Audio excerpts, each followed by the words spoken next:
Hello, everybody, and welcome to omnichannel 123. Happy Monday. It's so good to have you here, and I appreciate the time. If you have any questions, just put them in the chat box, and we'll try to answer them as we go along. The name of this program is Omnichannel 123, and Omnichannel is a new way of looking at business. It's about how small retailers and restaurants can really straddle the physical and online worlds and why that is so important. That's what we're going to be looking at today. My name is Angel Cicerone, and my company is called Tenant Mentorship, and we work exclusively with locally owned businesses across the country.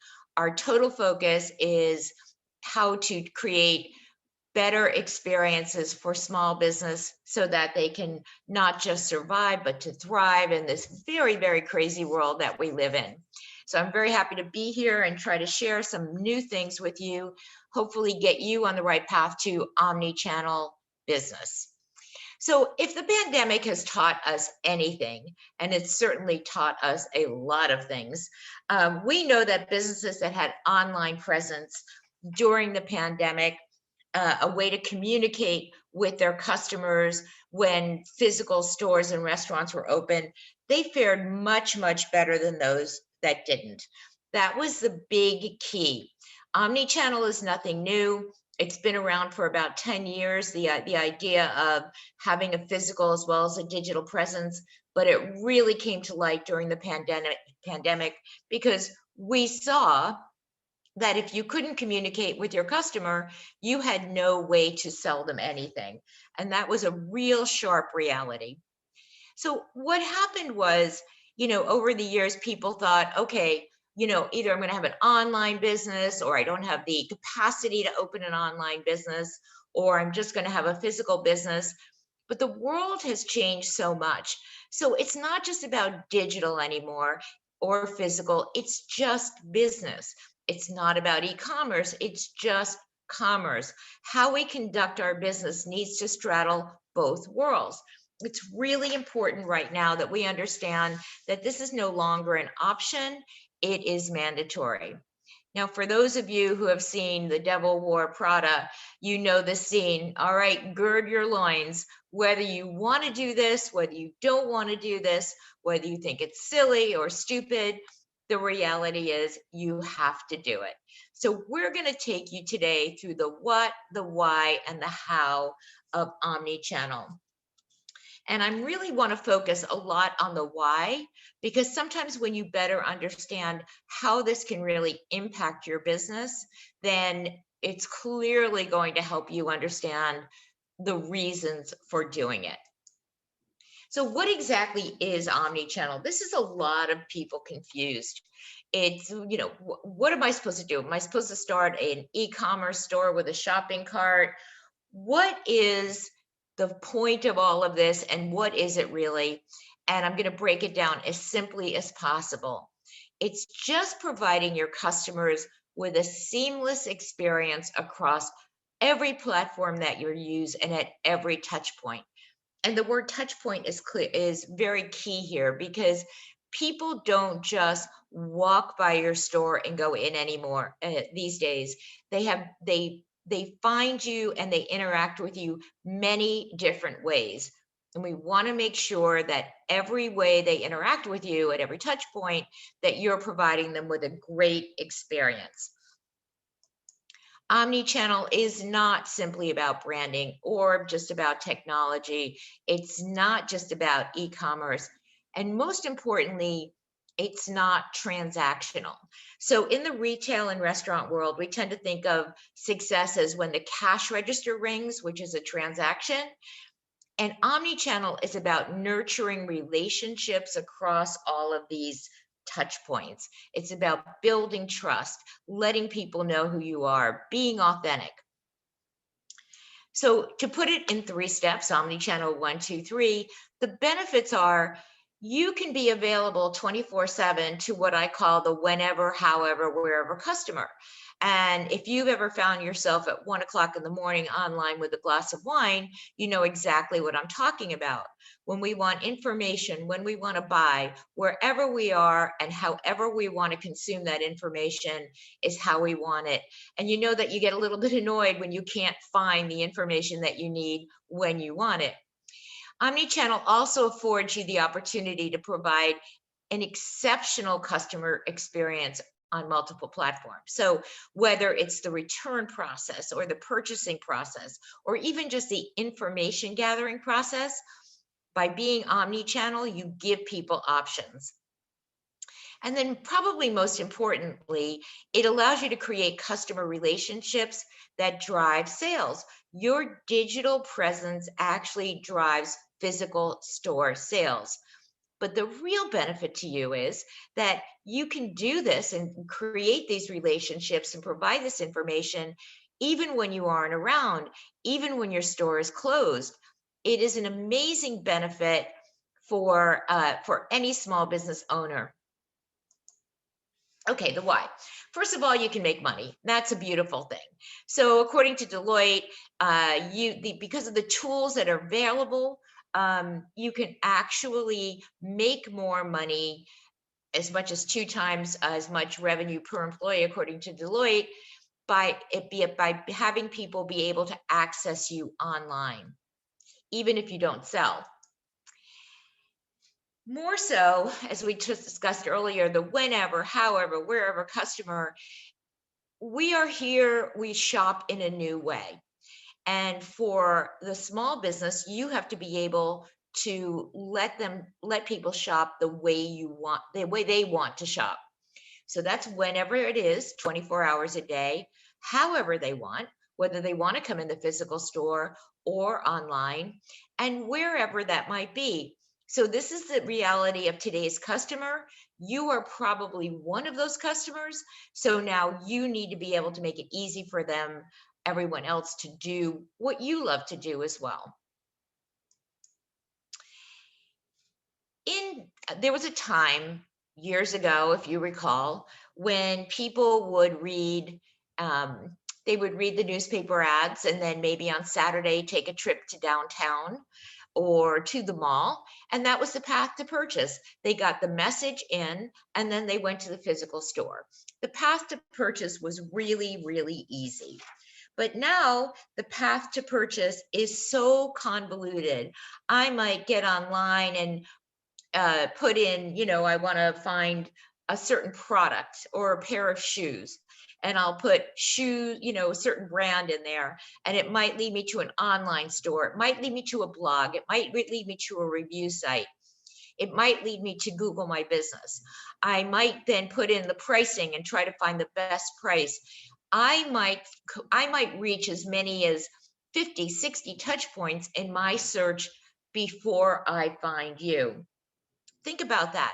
Think about how much people are doing before research and gaining knowledge and understanding reviews, whether they purchase online or in store. They reach out to many, many different touch points before they purchase something. This is the reality of today's consumer. So the path to purchase has become very, very complicated. And for you, the why is that the customer is always shopping, so you need to be discoverable. Whether that's a word or not, I don't know, but discoverability is the linchpin to omnichannel and to today's success. If they cannot find you online, then you aren't even part of the conversation. Your business isn't even under consideration.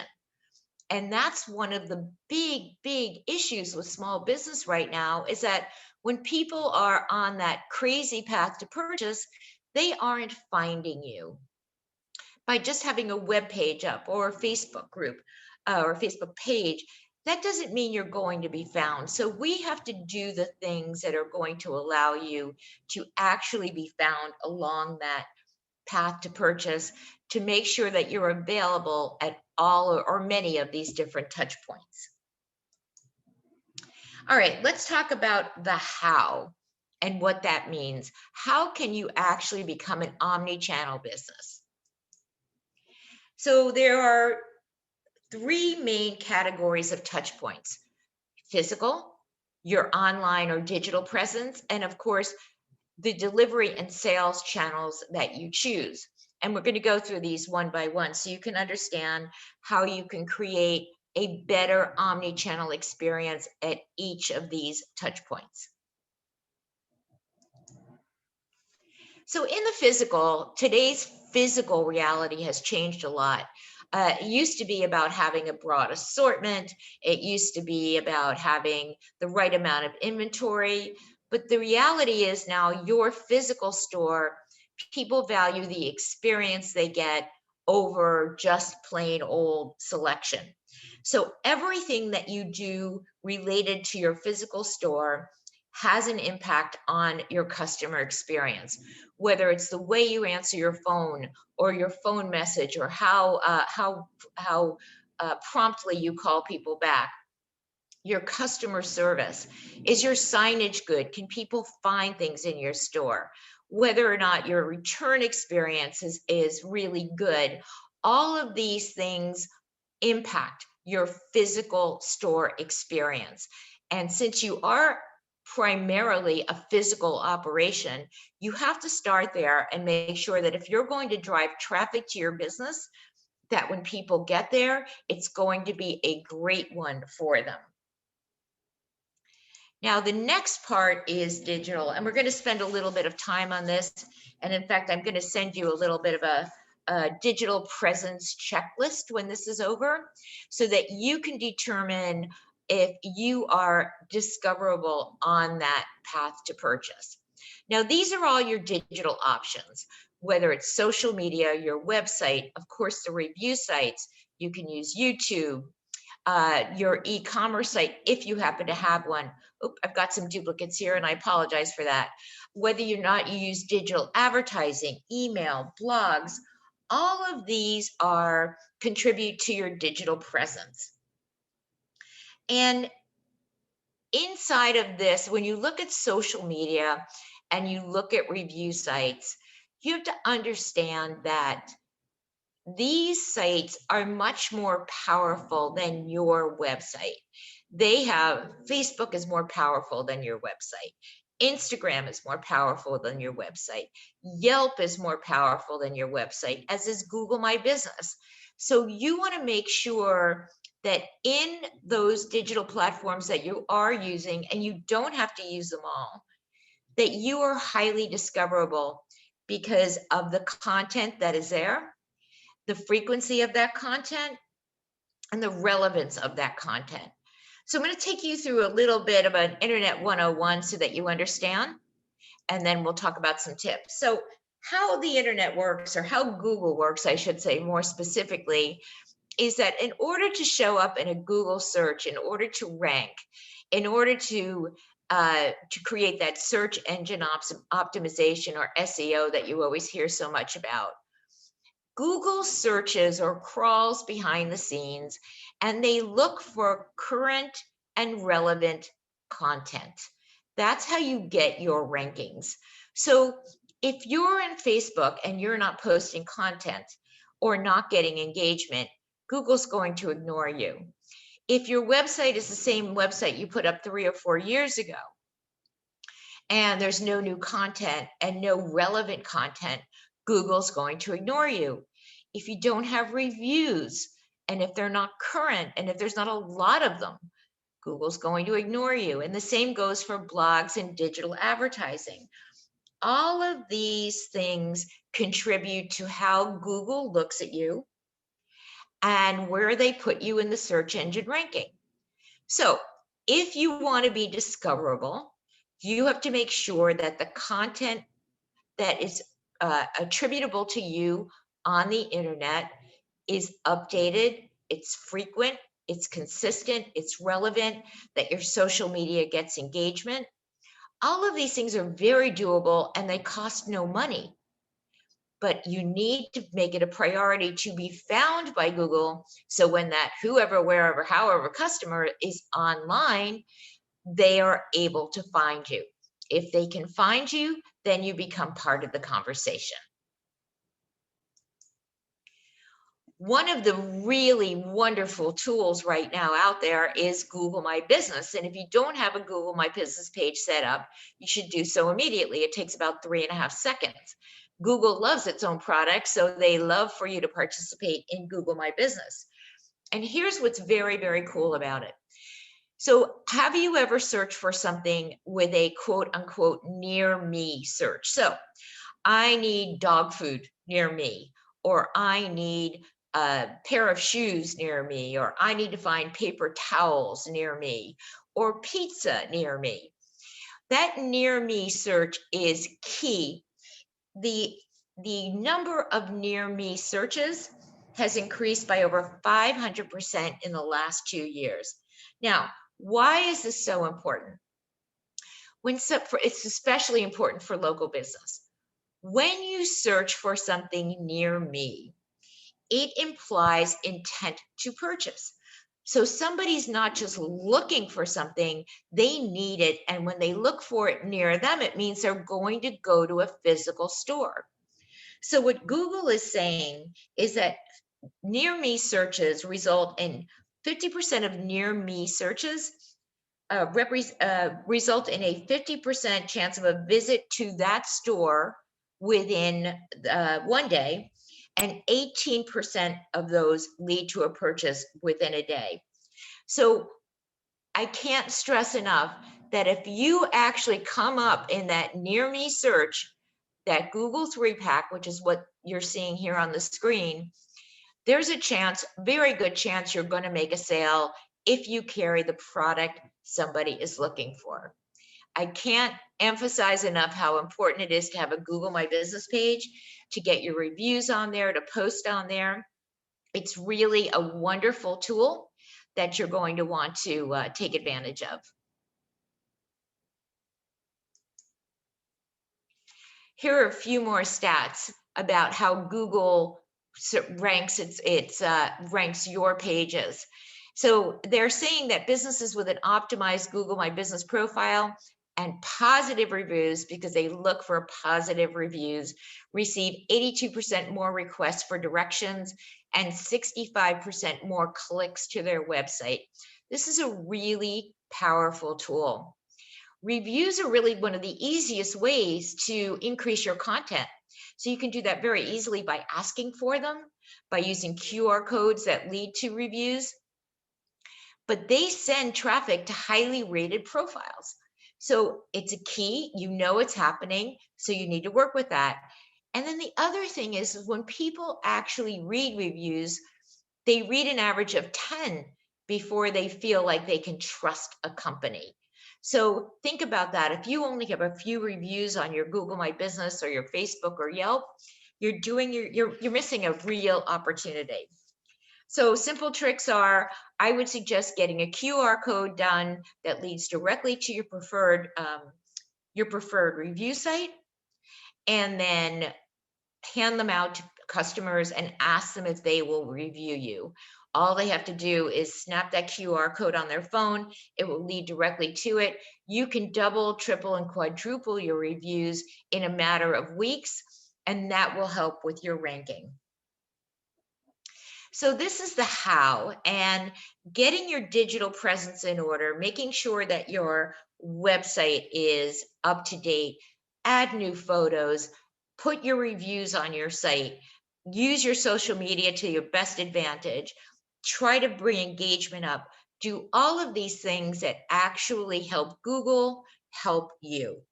It's really very simple, doesn't cost any money, but it is a powerful, powerful tool. And finally, oh, let's do a little SEO here. Some other ways to really help in your Google search, sorry, I forgot about this slide, is that changing, it's what I just said, changing your content. One other thing, backlinks. So one really easy way to get more links to your site, or get more people reviewing your site and getting Google to notice you, is to have backlinks to your site. That means somebody else has a link to your site on their site. So just go off to your neighbors, talk to them about exchanging backlinks. You post on you put the backlink to your neighbors on your site, they put it on theirs, and now all of a sudden you've started this wonderful chain that Google is going to start to recognize. Okay, delivery and sales channels as part of the omni-channel experience. It's kind of interesting. You have a physical store, a physical restaurant, but we know that people are shopping in different ways, and especially after the pandemic, they are really shopping in different ways, and that's not going to go away. So as in a small business, you need to consider creating new delivery or sales channels so that you can meet people where they are, meet people how they want to shop. As we move to talk about the pandemic a little bit, um, depending on where you are in the country, it is either kind of winding down or it is, it's winding up in some cases in this place. It doesn't really matter because in every community in the country, there is a level of fear. And there are people who are more fearful than others. And we have to market to that level of fear. There are people in many, many communities who still haven't even been out to dinner yet. They're still doing delivery or cooking at home. They still haven't been to a store. So you have to understand that as we go through the recovery, and we're really not even in the recovery yet, we're still in the pandemic period, we have to be able to service them in a way that meets their needs. But more importantly, as we move beyond the pandemic, these tricks, these delivery channels are going to stick. Now, maybe curbside pickup won't be as big a deal post-pandemic, but it will in fact still be a thing. So we have to prepare for it. So I've listed some opportunities. No, you don't have to have an e-commerce site, but you do have to find a way to be able to have people access you online and make it simpler. So here are some of the things that are kind of easy to do. The buy online, pick up in store. If you are able to do that, buy online, ship to store, if that's something that works for you. You can sell through email. You can actually feature things inside of your email, send it out to your database, and have people call you. You don't even have to have a shopping cart. Have them call to order. You can do the same thing with Facebook and Instagram. They have all of that technology available that you can just post it on Instagram with a link to buy. Virtual selling, trunk shows, anything that you want to do. You can do lives that actually show off your merchandise and then have people call you or click through to buy. Of course, traditional e-commerce, live stream events, flash sales, all of these things are easily doable through the tools that you already have, whether it be social media, your website, or your email. People demand now online booking, especially for salons. That's really important right now. And then, of course, you can even dip your toe into Amazon or eBay if you're a product-oriented company. But you have to try to find ways to have them access your product. And of course, for restaurants, online ordering obviously is a very, very big deal right now. You have to allow people the opportunity to buy from you the way they want to buy from you.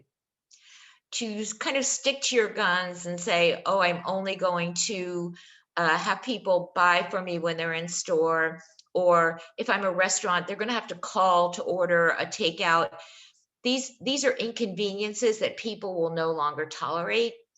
And if you really want to move forward and thrive in the post-pandemic world, and it's not just because of the pandemic, it's just the way people are behaving, you're going to have to learn how to obviously work with that. None of these things are hard. None of these things require a tremendous amount of money, time, or tech expertise, but they do require the your desire to move your business to the next level. So you will start doing these things. You're going to improve your social media and your website. You're going to do some of these things, maybe try a new sales channel. The beauty of all of these is that you can experiment. And if they don't work, it's okay. You can tweak and you continue moving on. How do you know if it's working? Well, your lead sources should tell you, and if you are a data person, because all business now is data driven, and I highly recommend that you become a data person, because it's pretty fascinating once you start learning how you're getting your business. We typically look at, oh, what's the bottom line or what's the top line sales? But if you start looking at lead sources and how you get your business and where those touch points are and how people are interacting with them, it's going to be pretty exciting for you. So you have your POS reports, your Google My Business reports. Facebook and Instagram provide insights. They let you know when people are coming to your page and what they're interacting with and what your best performing posts are, what people are looking for. You know from your email, if you use MailChimp or Constant Contact, what the open rate is, what the click-through rate is. These are amazing opportunities. You know from your Google Analytics account, I hope that you all have one, when people are coming to your website and where they're going after they leave your website or how they get there. The tools available to small business right now are so powerful and so extraordinary, and every single one of these is free. That's what's so amazing. Technology is truly the great equalizer for small business. We have the exact same tools available to us as large business. We're just not using them. I am so in love with technology and what it can do for a small business. It's amazing to me. So the big tips for creating your omni-channel business are to be consistent, to be compelling. And what does that mean? It means to be authentically you at every touch point that you utilize and you want people to see. What is the voice of your business? What is the persona of your business? Are you a funny person, a joke person, a pet person? Are you a family oriented business? What is it about your business that can get people excited? What is the reason they shop in your physical store? And how do you translate that into your online presence? And of course, to be creative. We're all creative, we're business owners. How do you inject that into your online persona so that it makes people take notice?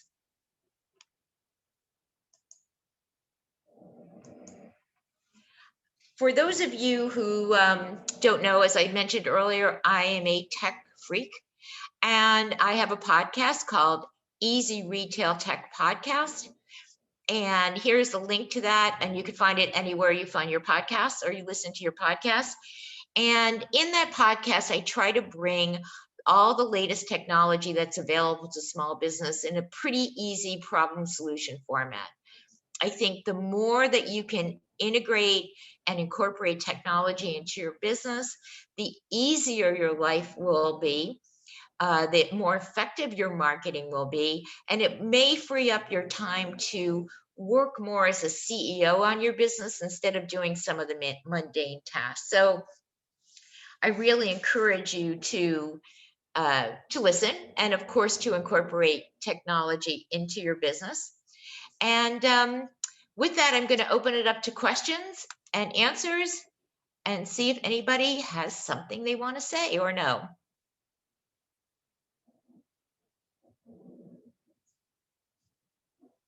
I'm going to take a look in the chat box here.